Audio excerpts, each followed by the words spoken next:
So, reason why we're doing tire rotation, and this goes back and forth. Some people want your best traction on the rear if it's rear-wheel drive, so you can go somewhere. The majority of your braking is done by the front of your vehicle. That's where all your weight is with your engine, unless you got a FIRO mid-shift drive or rear engine drive. But still, all that inertia and momentum is going forwards. That front tires are going to be your load. Now, you're going to wear through your fronts a little bit faster if you have front-wheel drive. Drive axles are going to wear the tires quicker. That's where the majority of your friction comes from, especially if you like doing burnouts. So we want to keep our tread as thick as possible on our main braking and steering axles. If you can't go anywhere, you can't go anywhere. You're not going to get it right. But you want to be able to steer and you want to be able to stop, especially in snowy and rainy conditions. So that's where I recommend putting the tires with the best traction on the front of the vehicle, so you can get that water away from you, so you can tread through that water, you get through that snow, you can stop, and you can steer. So the whole reason why I'm doing this tire rotation is because I'm getting down to the wear bars. That'd be these little protrusions in the tire.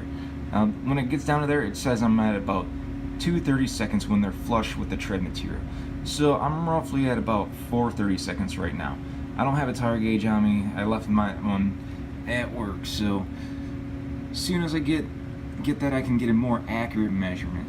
But also, this tire is going to tell me multiple things. It's going to tell me how my car's wearing. Now, if both front tires are wearing on the inside edge, I got a problem with the toe out. It means my tires are kind of facing outwards as I'm driving down the road. They're kind of dragging on the inside edge.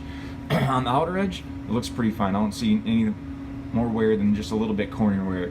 And you're going to get some outer edge wear as you're turning corners, inside edge wear, outside edge wear. As you're going, that tire is going to be moving back and forth when you're turning the wheel, so you're going to get wear on the edges a little bit. But if you notice more on one side than the other, you might have an issue with your toe, and especially if your steering wheel's off. You're going down the road, you're trying to keep your vehicle straight, your steering wheel's looking like that, yeah, you need alignment. Because it might not just be the steering wheel, you might actually have a tire wear issue where you're going to start eating up tires. Now, overall, the tire feels pretty smooth. And most tires, I would not do this with your bare hands. Especially, I've seen a lot of people on the inside edges of their tire. You start wearing and you get metal spikes falling out. If you can see metal spikes, you need a tire. You're down to the metal steel belts.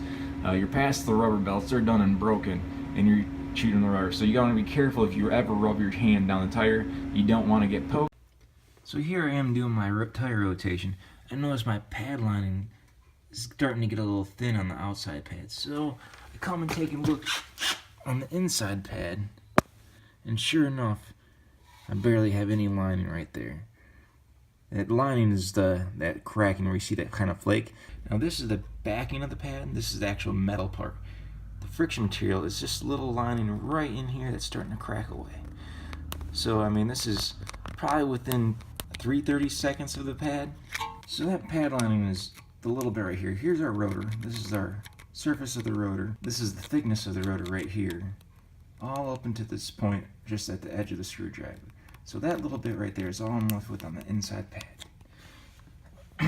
Another thing I noticed about this rotor, I'm starting to get some pitting, which is kind of a concept of living up north. You get the salt and the rust a little bit. And so I might be able to machine these rotors.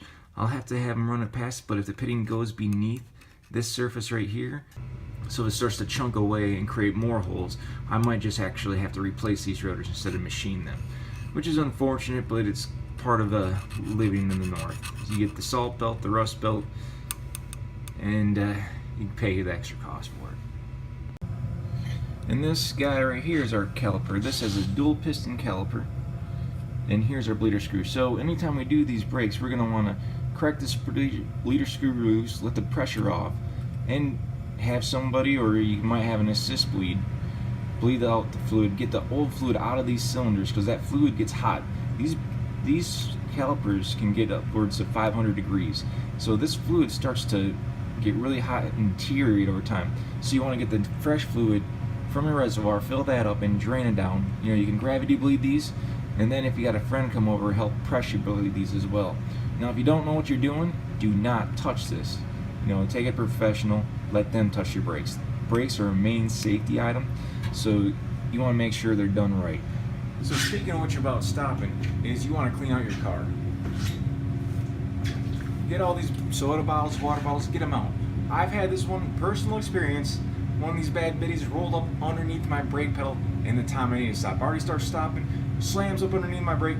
I had to pop the bottle and water squirting everywhere. Huge mess in my car. Almost didn't make it, almost got hit by another car because my vehicle was not clean. So get this junk out of here. While rotating your tires, you want to make sure your air pressure is set to the manufacturer's specifications. This helps to improve traction and fuel mileage. Just to note, the tire pressure will change with extreme temperature changes.